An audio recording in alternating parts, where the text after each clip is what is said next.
If you're clicked on this video, you're probably a car detailer looking to start running meta ads for your car detailing business without having to spend thousands and thousands of dollars on testing. Or you've already spent thousands and thousands of dollars on testing and nothing is sticking and you just can't figure out what's wrong. Or you're looking to improve your current ad campaign with the sauce that I'm about to spill. So in this video, I'm going to be showing you the successful ad formula, creative variation, targeting, ad campaign structure, and the conversion post opt-in. So after your leads actually opt in, I'm going to tell you exactly how to convert them as efficiently as possible. So my goal for this video is to teach you and give you all the information that you need so you can turn around and know exactly what to do when creating your ads for your detailing business. I'm going to put chapters down below in case you want to skip around to see if something applies to you more than the other, but let's get straight into it. So for the successful ad formula, we're going to need these 5 things: the hook, authority, educate, offer, and the CTA. But even if you're missing one of these things, your ad is not going to convert very well. So let's start with the hook. Now the hook, everyone knows what a hook is. It's what stops the scroll. It's what actually triggers emotions like curiosity to get the lead to continue watching the rest of your ad so they can actually get educated on what you sell. So not a lot of people spend enough time on the hook. A lot of people understand how valuable it is, but just not enough people spend enough time. Because if your hook isn't scroll stopping, the rest of your ad doesn't matter because the lead isn't going to watch the rest of your ad. So you need to use the resources that you have currently. If you have a nice shop, if you have nice footage, or if you detail nice cars on the regular, make sure to use all the resources that you have for the hook. Don't overcomplicate it with filming. Just use an iPhone camera with a DJI mic and that works just fine. Now, your face needs to be on the hook. The script matters just as much as the visual. That's why I have these pictures right here. If you have a cinematic camera and you're detailing a nice car, make an ad. If you have a nice shop with a nice car in the background, make an ad. If you have a nice shop in general with cool lights, make an ad in the shop. Or if you're just a mobile detailer, make an ad going through your process on why they should buy your service. Or if you're just a mobile detailer, make an ad while you're detailing so you can get some nice B-roll for your ad. So you can literally use anything you have. If you're a mobile detailer, shop owner, or consistently cleaning nice cars, all that works for the hook. Now remember, if a hook does not trigger any sort of emotion, that's bad. It needs to trigger some sort of emotion so they stop the scroll and continue watching the rest of the video. Popular emotion would be curiosity. They want to know what you have to say and they're curious about what you sell and the service that you offer. So the hook formula that I have right here is audience and location plus problem/desire plus question. So an example of this, if I lived in Dallas and I'm targeting luxury car owners looking to get their cars detailed, I would say, Dallas luxury car owners, have you been looking to get your car professionally detailed? Now, let's dissect this. So this calls out people living in Dallas in my area. I don't actually live in Dallas. This calls out people living in the area that I'm servicing to, Dallas. And I'm calling out luxury car owners to get high quality clients that are more likely to hop on a retainer with me to get a monthly detail. So Dallas luxury car owners, have you been looking to get your car professionally detailed? Now, even if they haven't, they just got asked the question, have I been looking to get a car professionally detailed? They're going to think about it and be like, I wasn't really thinking about it, but actually that does sound nice. It does, doesn't it? If you have a nice car, why shouldn't you keep it up? You should protect your investment. So it calls out your ICP, it calls out the location, and then it's a question in their mind. And then they're going to think, this applies to me. That's the goal. You need to speak to your ICP. So whoever you're targeting, that's going to depend on what your hook is. So now that you know how to create a successful hook, we're going to go into authority. Now authority goes through the entire ad. So it should be there the entire ad and it's there subconsciously. For example, if you have a shop that you're filming in, that signals authority. If you have a fleet of car detailing vans, if you have that all signals authority and that you're an authority in the space that they should go and get your service from. So you can leverage things like Google reviews, Google SEO, how long you've been in business, before and after transformations, nice cars, nice shop, a team, a fleet of vans, and all that is proof you actually know what you're talking about. And it all establishes credibility and why they should buy from you. Like if you're rated #1 in the county, why shouldn't they buy from you? You're literally in first place. So it can include things like your name, your business, proof, reviews, or vehicles that you have service like this nice Corvette. And why? Why do we need authority? Why do we need proof? Because you buy from people you trust and you trust people that know what they're doing. You buy from people that you trust to solve your problem. For example, if I want my car detailed and this person isn't a good detailer, I'm not going to buy from him because I don't trust him to solve my problem. So with all this credibility and all this proof, you're pre-handling the objection that you actually know what they're doing subconsciously, because they see a shop, they see a team, they see a van, they see 10 plus years in business. They see that you know what you're doing. So an example of this right after the hook would be, I'm Josh with Elite Auto Detail. We protected over 3,000 vehicles and we're the highest rated shop in Orange County. Now let's dissect this guy. So I'm Josh with Elite Auto Detail. You just introduce yourself and you've introduced your established company. We've protected over 3,000 vehicles. So that brings so much credibility, because not only does it improve the proof that you actually know what you're doing, but it also pre-handles the objection that you do good work, because 3,000 other cars have been serviced before the person watching the ad. And we're the highest rated shop in Orange County. So not only have you serviced 3,000 vehicles before the lead that's watching the ad, and you have an established business, and you've introduced yourself, you're also rated #1 in the county. Why shouldn't they go with you?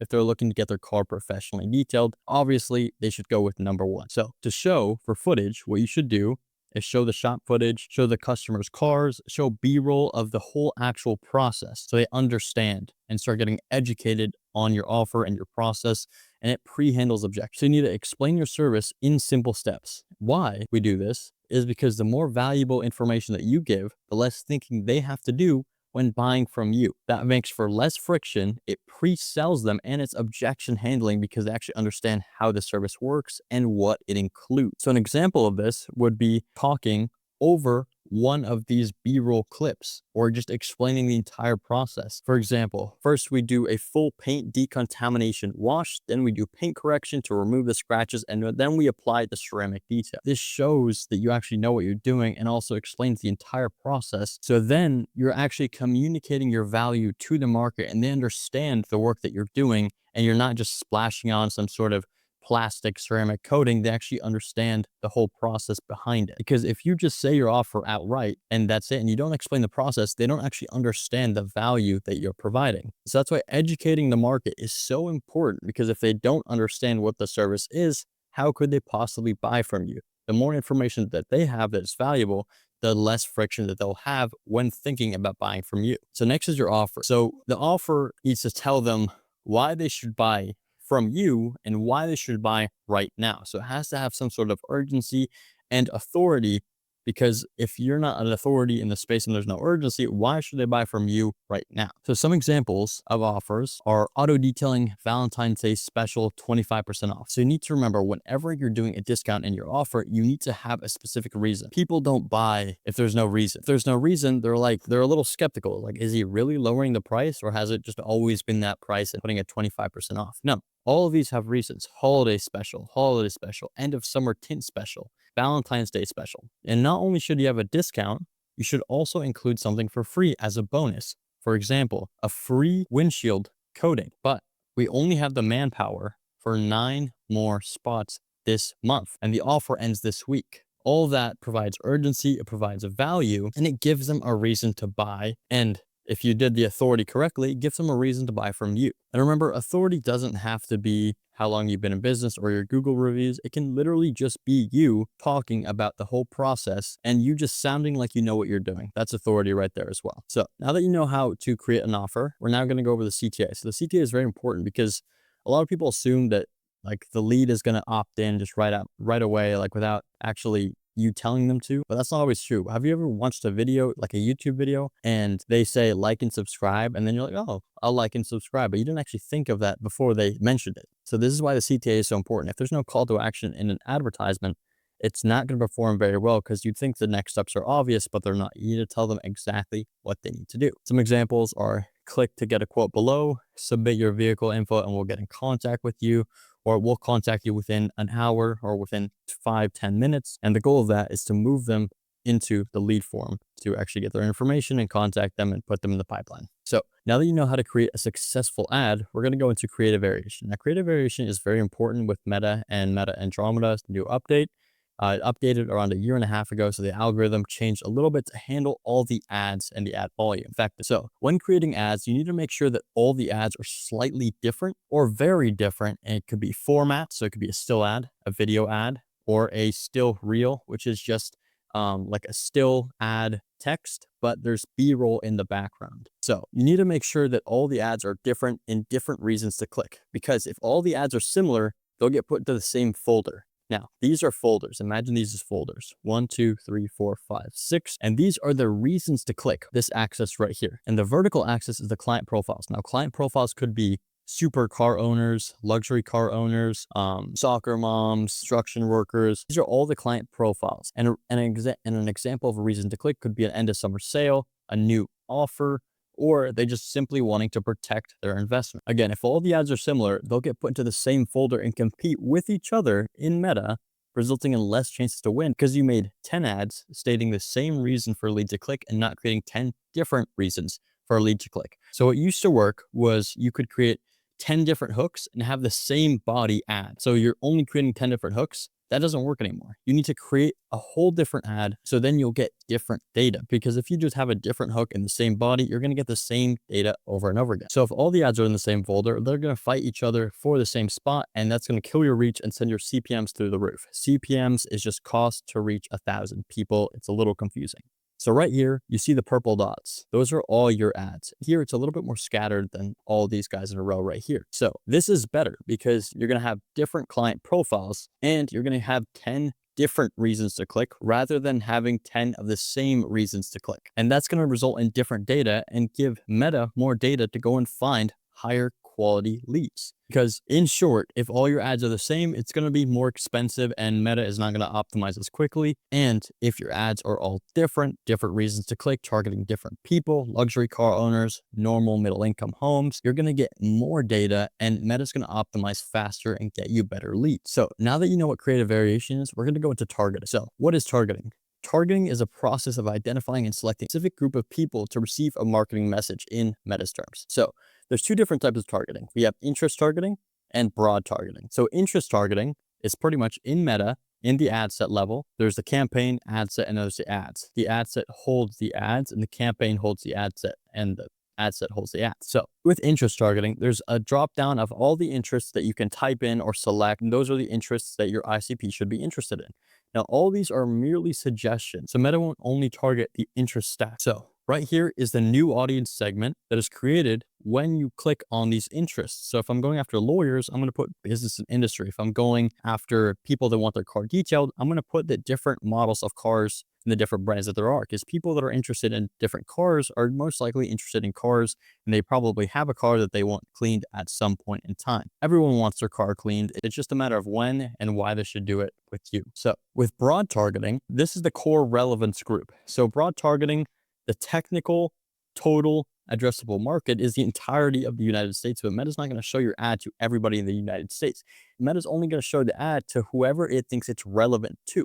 And that's the core relevance group. And this is the full audience. So it's not going to show it to everybody. So with broad targeting, separate from interest, you're literally just not selecting any interests at all and letting the messaging in the ad do all the targeting for you. So what messaging is, it's your entire ad. So let's say I'm detailing a yacht and a private jet. That's going to signal to other rich people that I can detail their yachts and private jets. That's not going to attract people that don't have yachts and private jets, because they're going to automatically think that this isn't for them. Your ad needs to speak to whoever you're targeting. It needs to apply to them. So with interest targeting, they have the new audience segment with the interest and the core relevance group from the broad targeting. So it's who Meta was going to target and the interests that you selected, creating this new pocket here. Now you may ask, why should I use both? Because sometimes a broad ad set performs better than an interest ad set, and sometimes it's vice versa. So you need to do all this testing to see what works with your market. Now, we already talked about messaging. It's just speaking to your ICP with your vocabulary, with your how you dress in your surrounding area, with what you're doing, what tools you have. Everything in the video is messaging to your ideal client, how you talk. It's literally everything. So now that you know what targeting is, we're going to go to ad campaign structure. So inside of Meta, we have the campaign and we have different ad sets under there. And then we have ads right under the ad sets. So you're going to create your first campaign and create two ad sets. One is going to be a broad ad set. So broad targeting ad set, no interest stacks whatsoever. Then we're going to have an interest ad set. So you can put all the interests of your ICP, and then it's going to take those as soft suggestions to start targeting new pocket audiences. And from there, you're going to have all your different ads. You don't need 3, you could have 10, you could have 2, you could have 1, as much as your budget can actually handle. If you're doing $25 a day, I would recommend 1 to 2 ads. The more you spend, the faster Meta is going to learn who it should target, and the faster you'll get results, but also the more money that you'll spend. So it all depends on your budget, because Meta's budget is averaged on a weekly basis. So if you want to spend $25 a day, it could spend upwards of $36 a day, as long as the average is the same as 7 times 25. So now that you know the ad campaign structure, I'm going to go over the conversion post opt-in. So it's after the opt-in and how you sell. So now that you know the ad campaign structure, I'm going to go over the conversion post opt-in. So you need to make sure to contact all the leads that opt in through Meta as fast as you possibly can. Harvard did a study on this. There's a 391% increase of qualifying the lead if you contact them within 5 minutes. So literally, that's the easiest 4x in any business, is if you just contact the lead within 5 minutes. And to do this, you need to have a CRM. You need to have everything organized, starting with the pipeline. If you don't have a pipeline organizing all your leads, what stages they're at, if they're a new lead, if they're opted out, if they're not interested, if they're already booked in, all your leads are going to get mixed up, and you're not going to know what to do, because you just don't know who you contacted, who's interested, who's not, and what step in the pipeline they're in, or if you can even re-nurture. So without pipeline organization, things are going to get crowded fast. It's going to be hard to track your KPIs, key performance indicators, and you're going to have lack of needle moving info. Let's say there's a lot of new leads, but none of them get booked. Maybe you're contacting them slow. Maybe your sales script needs to get changed and edited. These are all things that matter. If you don't have pipeline organization, you're not going to understand your booking rate, closing rate, opted out rate, not interested rate. You're literally not going to know anything. So this is just so important. It could be a Google sheet, could be a Excel sheet, could be a CRM, whatever it is, make sure you have it. So next is speed to lead. Remember, you need to contact all these leads within 5 minutes for a possible 4x in your business. So to do this, you need to go and get a CRM. I recommend Go High Level, and create an automation. So whenever a Facebook lead form gets submitted, you get contacted all the information, the make and model of the car, first and last name, phone numbers. You can call them as soon as you can, so you can close them and have a 4x chance of closing. So that's speed to lead.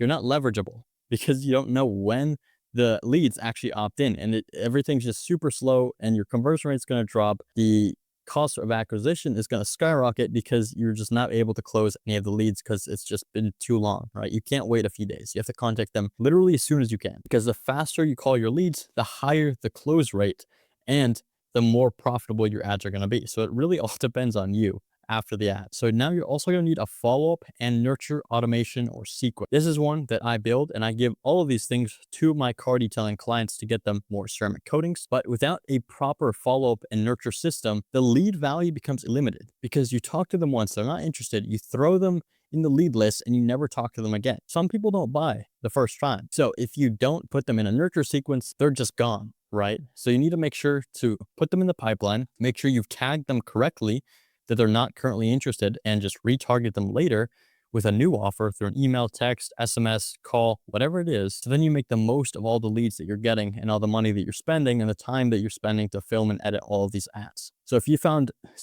anything in this video even slightly valuable, I'm going to leave a book a call link down below, where you can book a one-on-one audit with myself, so we can figure out the bottlenecks in your detailing business, whether we fix it on the call or us implementing our services and automations and systems into your business to fix it for you. Now, if you enjoyed this video, please drop a like and subscribe, and I'll see you in the next one.